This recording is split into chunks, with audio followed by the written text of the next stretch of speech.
Yo, what's good, YouTube? It's Stories of Yanko back here with another video. And yes, we are going to talk about it. Yes, indeed, we are going to talk about it. I want to say congratulations to the Los Angeles Lakers for winning the first inaugural in-season tournament. Now they calling it the NBA Cup. Like, nigga, please. But the Lakers won it, so I want to say congratulations to them. No matter if you sitting at the top of the bench or at the end of the bench, $500K is a lot. You can do a lot of good things with it for your family, for yourself, savings, whatever, you know? So I ain't hating on that. It's all love. But we gonna give context to this entire situation and talk about, is this really a big accomplishment for LeBron James and the Lakers as a whole? Actually, I ain't trying to hate on this team, but I already told you how I felt about this team, right? These niggas finna get bounced in the playoffs, bro. Let's keep it real. Every contender that they have played that was healthy, they got blown out by 30. That's a fact. But you see them go hard for this little weak ass shit that nobody even cared about. And people didn't start to care about it until they saw the Pacers actually look like they could win it. People talking about, oh, y'all was gonna crucify LeBron or whatever like that if only they had won it. Dude, nobody even cared about it. Literally, everybody was like, oh, this is gonna be a terrible idea. The courts are ugly. Woo woo woo. All this other stuff, right? But people are making it seem like, I guess because the Lakers looked like they were going to win, that it was going to be fugazi. Look, the last thing the Lakers actually won was a bubble ring. And we know how that turned out. So, yeah, it kind of looked fugazi. Last season, the Lakers were looking like they were going to miss the playoffs. They make this big trade, and then they get a historic margin of free throws. And then now, you know, when it's time for this whole in-season tournament thing, they have the weakest competition. They played the Utah Jazz, the Portland Trail Blazers, the Memphis Grizzlies, the Phoenix Suns without Devin Booker.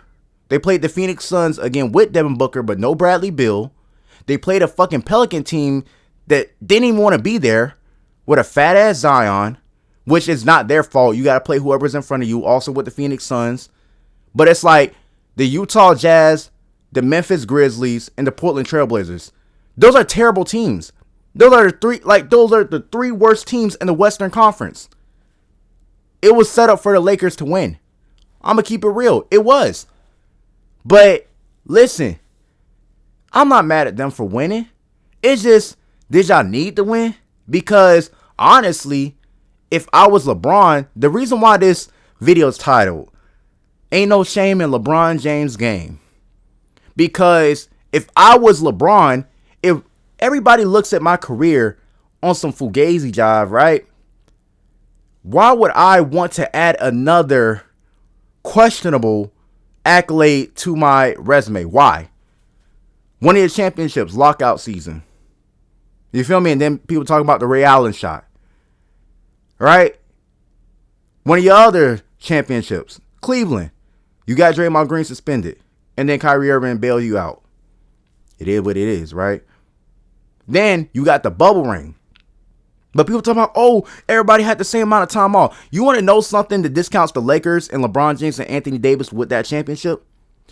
It defeated the whole purpose of the 82-game season. The 82-game season is supposed to be grueling. It's supposed to actually take something out of you. And it's supposed to be who are the last men standing at the end of the season to win a championship. The 82-game season is supposed to matter. And certain teams didn't want to be in the bubble. Certain teams got thrown out of rhythm in the bubble. But the Lakers, since they actually wanted to be there, they were the best team in the West, right? They actually wanted to be there. And you had two injury-prone players that have been injured ever since. They have not been able to stay healthy, which is part of the 82-game season. Be healthy because they got 4 months rest. So pretty much it was like starting the season off. It was everybody was fresh, whatever like that. But the people who were not mentally there, who did not want to be there, who actually wanted to be in an atmosphere to compete for a championship like they normally have done, they were checked out. And look, it ain't the Lakers' fault that other people weren't locked in, but we got to give context to why LeBron James and Anthony Davis have not been able to win a championship ever since. It's not because of the roster. It's because they have not had a 4-month break in between to be fresh to go for the playoffs. Every single time they get into the playoffs, they get their ass bounced. Who did they play last year? They played an injured Memphis team, right? They played a Golden State Warriors team with just Steph Curry pretty much. And they was getting a bunch of free throws at the start of that series. And then they got swept by the Nuggets, an actual healthy contender. The Lakers always get exposed, man. So what I'm saying with this, LeBron, do you really want to risk the embarrassment of getting your ass bounced in the first round, but yet you won this shit? You got a whole banner for it. You got a whole banner for it. They about to hang the banner probably tomorrow or the next day after, right? You are about to risk the embarrassment of somebody saying, oh, you can win this in-season tournament stuff playing weak teams and young teams, but yet you can't win a championship? That's crazy. That's crazy. Because I saw when LeBron James was chasing the scoring title, and LeBron saw that his team was doing bad, and he was like, you know what? I don't want that smoke. I'm going to just leave it there. You right. People are clowning it because the Lakers won it. Because we know the Lakers ain't going to do shit in the playoffs. We know that. If the Pacers won it, it would have been fine because it's a young team. And look who they beat. They beat the Celtics, man. They beat the Bucks. They actually beat contenders to be there. Healthy contenders. And sure, Miles Turner laid an egg. Buddy Hield laid an egg. And they pretty much failed Tyrese Halliburton. I'm just keeping it real. But it's like nobody would have had a problem if the Pacers won because the expectations for the Pacers is to just be a playoff team this year after not making the playoffs for years. This is a young core. There is no, championship or bust for them. But for the Lakers, when you got a 39-year-old LeBron James and Anthony Davis in the prime of his career, and these guys just made the Western Conference Finals last season, once again, because it was Fugazi. But the expectations for them are completely different.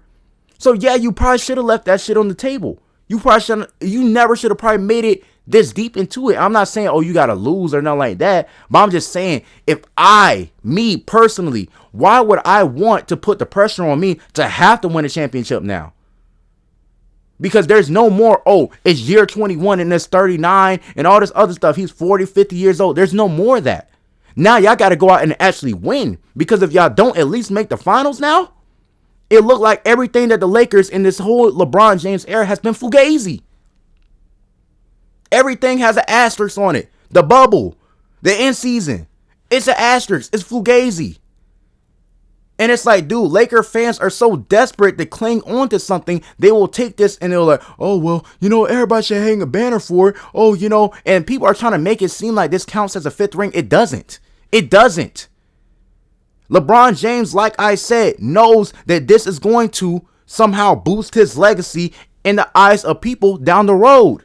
All people are going to say, LeBron James was the inaugural in-season champion, in-season MVP.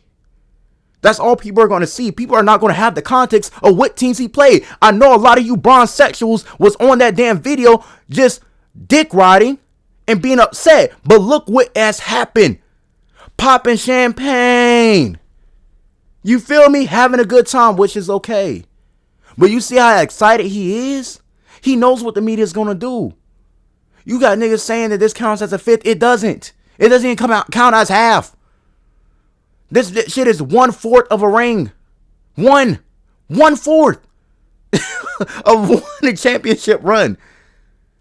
But like I said, in the annals of time, context is going to be lost. They're not going to know that he played the Trailblazers, the Memphis Grizzlies, the Utah Jazz, the 3 worst teams in the Western Conference. There's no context to that. All they're going to see is that LeBron James was the inaugural in-season tournament MVP.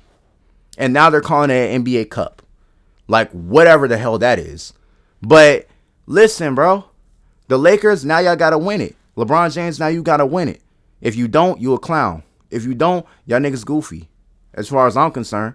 Because you didn't have to beat the Pacers. You didn't have to. It looked a lot better for the Pacers to win from a narrative standpoint because the game didn't count. It looked better for the Pacers to win as far as from a narrative standpoint just because there's no expectations for them to go on and win the championship in the same year, to make a deep playoff run. Sure, they can do that, but there's no expectation for them. I'm just saying, I'm not being salty. I'm not a Pacers fan or a Lakers fan. Neither hater of either team. I'm just saying from pure optics and narrative standpoint, it is better to let the young team that has nothing to gain in terms of recognition, like they don't even get televised games, dude. Tyrese Halliburton just had his first televised game not too long ago. He had a triple-double. And I'm going to make a video on him too. But listen, Laker fans, get ready, man. All I'm going to say is get ready. You can enjoy this, as y'all should, whatever, praise it. Hell, even count it as a championship or half of a championship. But when it comes time for the playoffs and y'all get y'all ass exposed, I don't want to hear nothing about the bubble no more. I don't want to hear nothing about no end season. Everything in the LeBron James Lakers era has been fugazi. Fugazi. Cubic zirconia. Peace.